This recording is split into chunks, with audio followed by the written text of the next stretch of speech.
let's roll. Roll? Yeah. All right, we're rolling. Hey, welcome to the Gotta Have Miami show. This is actually episode 42. 42 because we missed 41. Last time we told you we were coming back into the video format or whatever we do here, this YouTube thing, and our Gotta Have Miami, we said it was episode 40. We said it was 40, 41. but we doubled up on 40, skipped 41, and now we're at 42. So we're in 42. So don't look for episode 41. It doesn't exist. Just want to point that out. So what do you want to talk about today? Or first of all, what's this show about? Well, this is the Gotta Have Miami show That where is. we talk about Miami politics and real estate and how they're intertwined and relate to each other and how it all works together. Oh, see how you use the word related. We're going to talk about them Related. too later on. All right, go ahead. What do you want to talk about today? You know, I'm getting a lot of feedback from buyers in the market, Okay. particularly first-time home buyers in their late They're 20s and still 30s. out there, huh? They're still out there. good to know. And like specifically Miami locals, I'm hearing like, oh my gosh, I'll never be able to buy in Miami.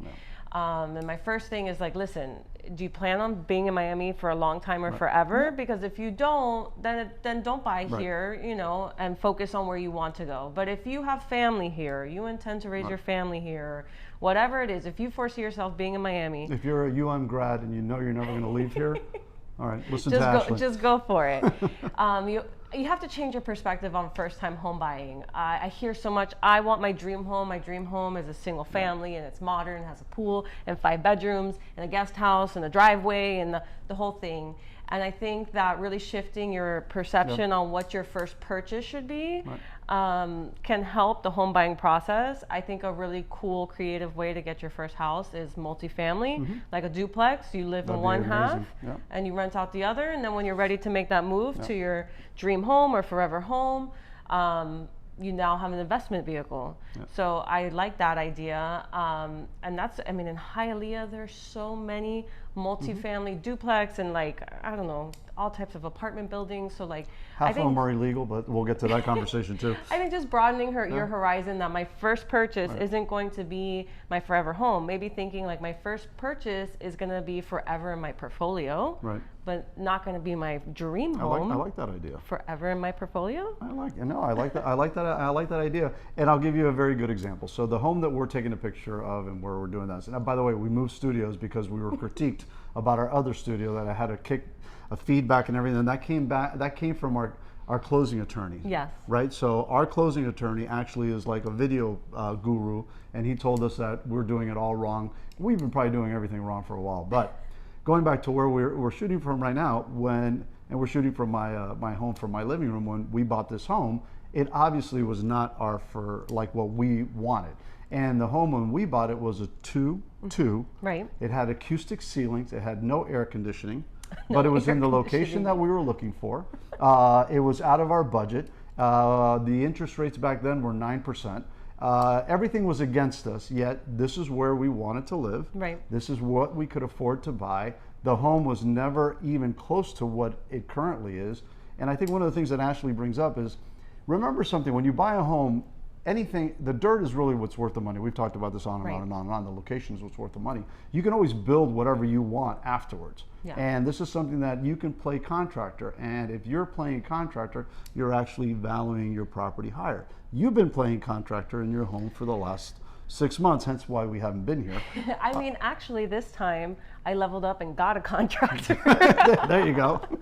How un-Miamian. I know. Well, Right? you know, got a good connection if All you need a new roof and all types of sparkly things done to the house. And plants and stuff.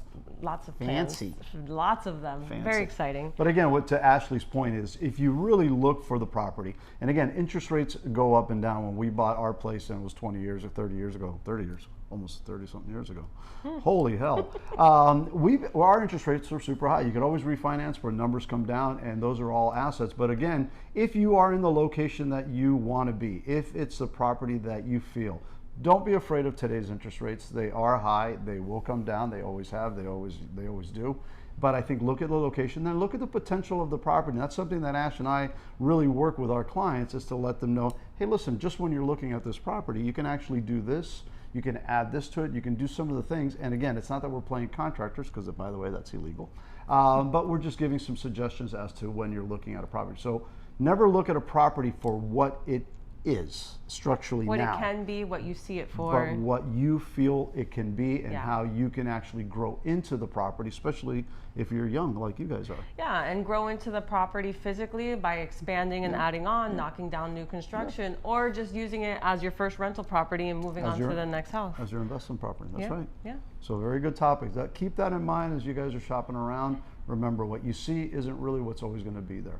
Like the Coconut Grove Playhouse. Sorry, I'm going. We're not I'm going there No, today. no, not today. Not today. I digress. So what else we want to talk about? Off-market deals. There's a lot going on. Off-market deals. Oh, off-market deals. So that's a big topic right now. So everybody's like, all the realtors are jumping on this topic about off-market and how it's advantageous. And the only off-market, and I hate to say this, the only person that wins in an off-market deal is the realtor. And it's simply because we don't have to do anything. We basically bring a seller to a buyer. The sellers usually will set a price point, and then the buyers will either agree to that price point.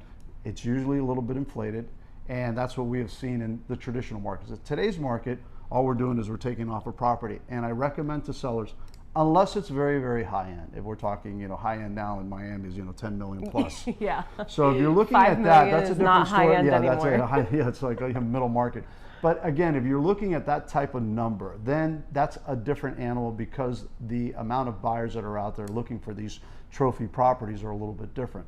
But if you're in that entry level, let's say entry level million plus, which sounds insane, but you really want to bring that property to market because not only will you get a true feel for what the value is, but more importantly, you'll get a competitive market, and that's really what you're looking for. And if you're a capitalist, which you are, from what I've heard, so you're a capitalist, you want supply and demand, and right now the supply is very, very limited, and the demand is very, super very high. strong. And that's why in the last episode we talked about why the numbers have not come down.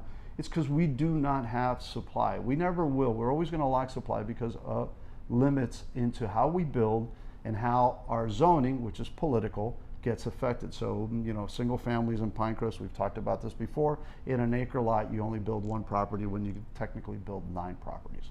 So and zoning is not going to change, especially in all of these other neighborhoods in South Florida, because it's all NIMBY. We've talked about it on endless accounts. So I think that's really what you need to, be aware of from a price standpoint. So what you're saying is that our dirt is extra valuable Dirt and is only extra. goes up. It only goes up, and it will only go up because we have a limits of it. Again, we've talked about the UBL, the Everglades, the Atlantic Ocean, and the Atlantic Ocean right now is at 932 degrees.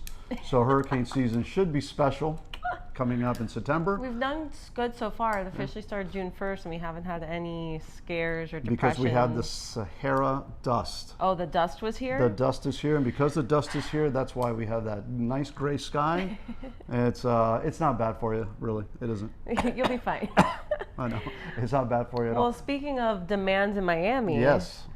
somebody's coming to Miami came to Miami already that's already causing a commotion. Right, and he doesn't live down here. He lives in Broward. Broward, how Right, dare he's going he? to Broward. Who goes to Broward? Why go to Broward? My gosh. We're talking about Messi. Yes, so Yeah. we're talking about The Messi soccer mania. player. And that goes back to this is where Ash, very good lead in about that, the whole soccer thing. So we go back to supply and demand, and we talk about putting your property on an off-market deal. Yeah. So the way that we treat those is what is called in the political system an RFP, which is a request for proposal. So if you remember the Mel Reese and the soccer stadium, going back to Messi and all of that noise, the reason that the city of Miami didn't really gain the true value of the Mel Reese property is because it was an off-market deal. So the off-market deal was commissioners gave the property to the Mas group and for the soccer stadium without any competition. So just imagine if I tell Ash, hey Ash, I'm going to give you this stadium and I'm going to give you this land, and it's 140 acres, and you know what, you don't have to compete against anybody. And it's because you came to me with David Beckham and the Messis and all of these fancy people, and the commissioners say, oh wow, yeah, I'll get excited about it. But the reality of it is we, the public, get screwed because we did not get the true value of that property. land. We did not get the correct amount. Same thing to sellers. Again, sellers, You want your property on the open market. You want the competition. It's going to get you better deals, going to get you better terms. And again, on the high end, I agree, take it off market. But when you're looking at anything from an entry-level standpoint, especially in Miami-Dade County, especially in the city of Miami, or Pinecrest, Coral Gables, Demand is high. put it on the market. You're going to get the number. You're going to get the right number, and you get a better number than what any off-market deal is going to give you. And that's just my take on it. I've been doing this for 22 years. And again, now if you want to make my life easy, let's do an off-market deal. I'll take those all day long, get paid, no marketing, I mean, it really no effort, no it nothing. benefits the buyer a lot of the times. Absolutely And benefits. depending on the situation, like I can think of a handful of situations where an off-market deal might be good, like an elderly couple who's maybe, you know, they have help in the home and just showing would not be a good, great scenario. That could be a good situation. But you always have to explain to those sellers what they are going to be losing. Right. So as long as they're committed and and at least you've informed them, that's something we talk about on this podcast all the time, is we want to give you information. We want to make sure that you know all of the I guess the options that are available to you. And I think what ends up happening is a lot of people don't say those things. But as you mentioned, an older couple or somebody that is in a position where they don't want their property shown simply because it could be as crazy as artwork. Could be something, that's a big one, actually. It could be anything that they don't want that property to be shown out there. And we have a tendency of taking all of our photos off of the MLS once we've closed the deal, so they, even though they're still out there, they're going to be private. But again, I think the key is that from these off markets and these topics, at least get the whole story, understand what are the pros and what are the cons, and then you can make the decisions. I'm not a fan of them. I've done several of them. I'm not a fan of them because at the end, realtors, at the end, you're going to look bad. Somebody's going to feel they got screwed. And that's just a reality of our industry and our business. But we'll always be honest with you and tell you the best case scenario. And you make the decision. Yeah, I mean, I'm thinking about a deal we had last year that it was the best case scenario to do it off market because it was an elderly couple in their situation. So, you know, we'll give you our honest opinion. And then you make that decision based upon what the information we have. But again, not a big fan of them. I like properties on the open market. I'm also a capitalist. Same. So that's what we want to do. And no RFPs to rich people that get a benefit of something and then we get screwed. Sorry. That's where we'll end it. And that's where we're going to end it. Is that where we're ending? All right. So again, thanks for coming out. Next week, what do you want to talk about? Anything? Where do you want to go next week? I think we'll get some juicy topics next week. Yeah? Yeah. Yeah. All right. I have one in mind. Do you? Yeah. All right, cool. So that's a tease. I'm going to go political all the way. So we'll talk next week. All right. All right, Thanks guys, everyone for joining. Take it easy.